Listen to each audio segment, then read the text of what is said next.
नमस्कार दोस्तों, स्वागत है आपका ग्राइंडिंग सक्सेस चैनल पर। दोस्तों, आज इस वीडियो में हम भारतीय नागरिक सुरक्षा संहिता यानी BNSS का अध्याय 6 यानी चैप्टर 6 पढ़ रहे हैं, जिसके हम भाग सी यानी पार्ट सी को पढ़ रहे हैं, जो उद्घोषणा और कुर्की के संबंध में बात करता है, यानी प्रोक्लेमेशन एंड अटैचमेंट। पिछली वीडियो में दोस्तों हमने इसकी धारा 86 और धारा 87 को कवर किया था। आज इस वीडियो में हम इसकी नेक्स्ट धाराओं को कवर करेंगे। ठीक है, तो इसमें सबसे पहले दिया है धारा 88। धारा 88 में क्या बात कही गई है? कुर्क की गई संपत्ति को निर्मुक्त करना, विक्रय और वापस करना। कुर्क की गई संपत्ति को निर्मुक्त करना और विक्रय और वापस करने के संबंध में बात की गई है BNSS की धारा 88 में, release, sale and restoration of attached property. ठीक है, इसमें क्या बताया गया है? इसमें बताया गया है यदि उद्घोषित व्यक्ति यानी प्रोक्लेम्ड पर्सन उद्घोषणा में बताए गए समय के भीतर न्यायालय के सामने उपस्थित हो जाता है, तो न्यायालय उसकी संपत्ति जो कुर्क की गई है, उसकी कुर्क की गई संपत्ति को कुर्की से मुक्त यानी रिलीज करने का आदेश देगा। ठीक है, तो यदि उद्घोषित व्यक्ति जो भी प्रोक्लेम्ड पर्सन है, यदि वह उद्घोषणा में बताए गए समय के भीतर यानी जो भी प्रोक्लेमेशन में समय बताया गया है, यदि उस समय के भीतर वह न्यायालय के सामने उपस्थित हो जाता है यानी कोर्ट के सामने उपस्थित हो जाता है, तो न्यायालय उसकी कुर्क की गई संपत्ति को कुर्की से मुक्त यानी रिलीज करने का आदेश देगा। तो कोर्ट जो है, जो उसकी संपत्ति, जो उसकी कुर्क की गई संपत्ति है, उसको कुर्की से मुक्त करने का जो है आदेश दे देगा। ठीक है, ठीक है। नेक्स्ट है इसमें उपधारा 2। इसमें क्या बोला गया है? इसमें बोला गया है यदि उद्घोषित व्यक्ति निर्धारित समय के भीतर उपस्थित नहीं होता, तो उसकी कुर्क संपत्ति राज्य सरकार के नियंत्रण और देखरेख में रहेगी। उस संपत्ति का विक्रय यानी उसकी सेल सामान्यतः कुर्की की तारीख से 6 माह पूरे होने के बाद और धारा 87 के अंतर्गत जो दावे हैं और आपत्तियां हैं, इनका निपटारा होने के बाद किया जा सकता है, उसका जो है निपटारा। लेकिन यदि संपत्ति शीघ्र नष्ट होने वाली हो या उसका विक्रय मालिक के हित में हो, तो न्यायालय यदि उचित समझे तो उसका विक्रय कर सकता है। ये दोस्तों यहाँ पे करवा सकता है, ये छूट गया है, करवा सकता है।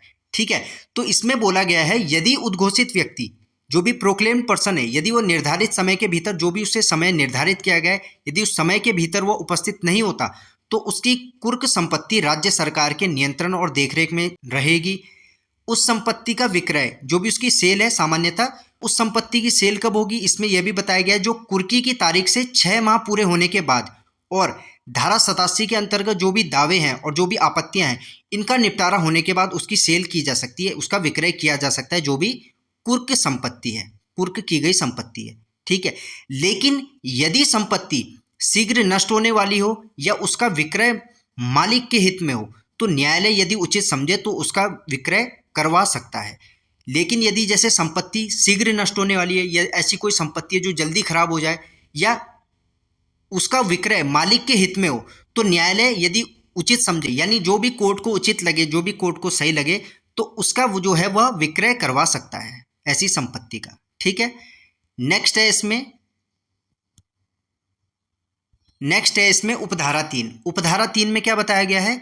इसमें बताया गया है यदि कुर्की की तारीख से 2 वर्ष के भीतर वह व्यक्ति न्यायालय में उपस्थित हो जाता है या पकड़ा जाता है और यह साबित कर देता है कि वह वारंट से बचने के लिए न तो फरार था न ही छिपा था तथा उसे उद्घोषणा की सूचना नहीं मिली थी, इसलिए वह समय पर उपस्थित नहीं हो सका।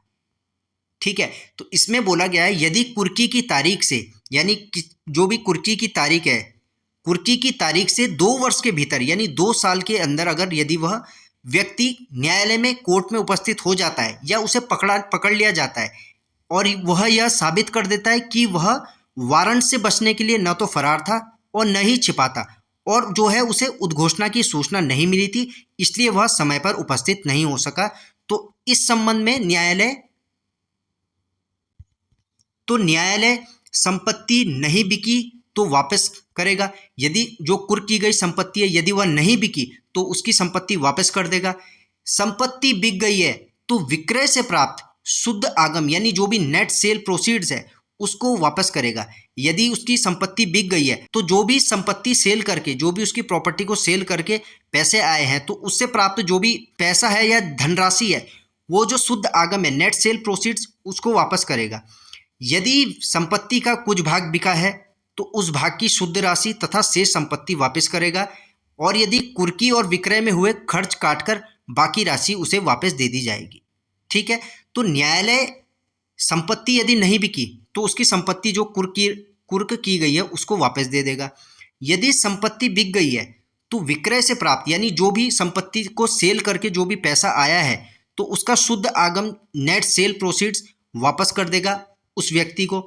यदि संपत्ति का कुछ भाग बिक गया है तो उसे उस भाग की शुद्ध राशि, यानी जो भी उसे संपत्ति को बेच के पैसा आया है, धनराशि आई है, वह उस व्यक्ति को दे दी जाएगी, तथा जो शेष संपत्ति है तो वो उसे वापस कर दी जाएगी।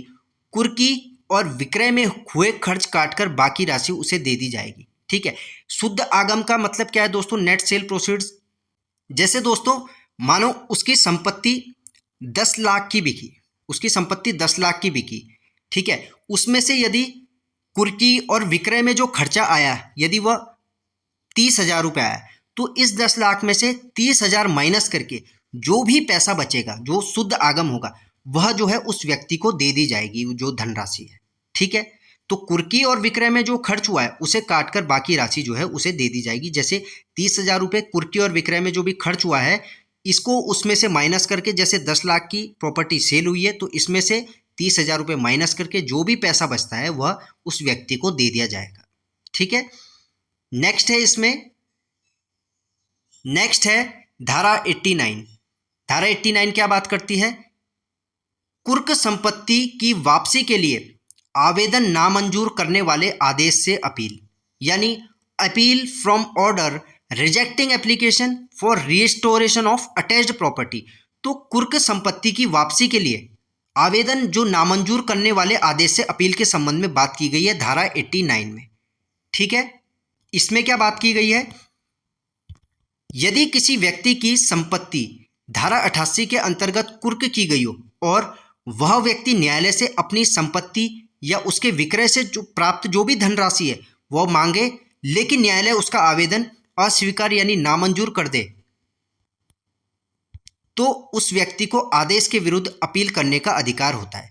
यदि किसी व्यक्ति की संपत्ति जो है धारा 88 के अंतर्गत कुर्क की गई हो और वह व्यक्ति जो है न्यायालय से अपनी संपत्ति या उसके विक्रय से प्राप्त जो भी धनराशि है, यानी उसे बेच के जो भी धनराशि प्राप्त हुई है, यदि वो वापस मांगता है, लेकिन जो न्यायालय है, जो कोर्ट है, उसका आवेदन जो है उसको अस्वीकार नामंजूर कर दे, तो उस व्यक्ति को उस आदेश के विरुद्ध अपील करने का अधिकार होता है।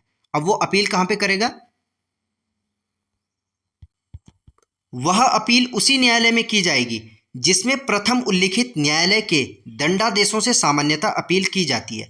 तो जो अपील है, जो भी उस आदेश के विरुद्ध अपील करने का अधिकार होता है, वह उसी न्यायालय में की जाएगी जिसमें उस न्यायालय के द्वारा दिए गए दंडादेशों के संबंध में अपील की जाती है। यानी दोस्तों जैसे जेएमएफसी है, जूनियर मजिस्ट्रेट फर्स्ट क्लास है, यदि उसने उस व्यक्ति के आवेदन को नामंजूर कर दिया है तो वह इस कोर्ट के आदेश के विरुद्ध जो अपील करने का उसे अधिकार है, वह इससे ऊपर का जो कोर्ट है, सेशन कोर्ट, वह वहां पे जाके इस कोर्ट के आदेश के विरुद्ध जो है अपील कर सकता है। ठीक है, तो यह चीज बताई गई है इसमें। तो ये था दोस्तों धारा 88, यानी यदि किसी व्यक्ति की संपत्ति धारा 88 के अंतर्गत कुर्क की गई है और वह व्यक्ति कोर्ट से अपनी संपत्ति या जो भी उसकी संपत्ति को बेच के धनराशि प्राप्त हुई है, यदि वो वापस मांगता है, लेकिन न्यायालय जो है, कोर्ट उसका आवेदन अस्वीकार यानी नामंजूर कर दे, तो उस व्यक्ति को उस आदेश के विरुद्ध, जो भी उस कोर्ट ने आदेश दिया है, उसके विरुद्ध अपील करने का उसका अधिकार होता है। और वो अपील उसी न्यायालय में की जाएगी जिसमें प्रथम उल्लिखित यानी उसी न्यायालय के दंडादेशों से सामान्यतः अपील की जाती है, उस न्यायालय में करेगा, जैसा मैंने आपको अभी उदाहरण से समझाया। ठीक है, ठीक है। तो दोस्तों ये था BNSS यानी भारतीय नागरिक सुरक्षा संहिता का अध्याय 6 का चैप्टर जो बात करता है उद्घोषणा और कुर्की के संबंध में। ठीक है, आज दोस्तों हमने इस वीडियो में धारा 88 और धारा 89 को पढ़ा। ठीक है। इस वीडियो के PDF नोट्स आपको मेरे टेलीग्राम चैनल पे मिल जाएंगे, जिसका लिंक मैं है इस वीडियो के डिस्क्रिप्शन बॉक्स में और कमेंट बॉक्स में भी पिन कर दूंगा। आप वहां से जाके इस वीडियो के PDF नोट्स डाउनलोड कर सकते हो। ठीक है, तो मिलते हैं दोस्तों आपसे नेक्स्ट वीडियो में। धन्यवाद।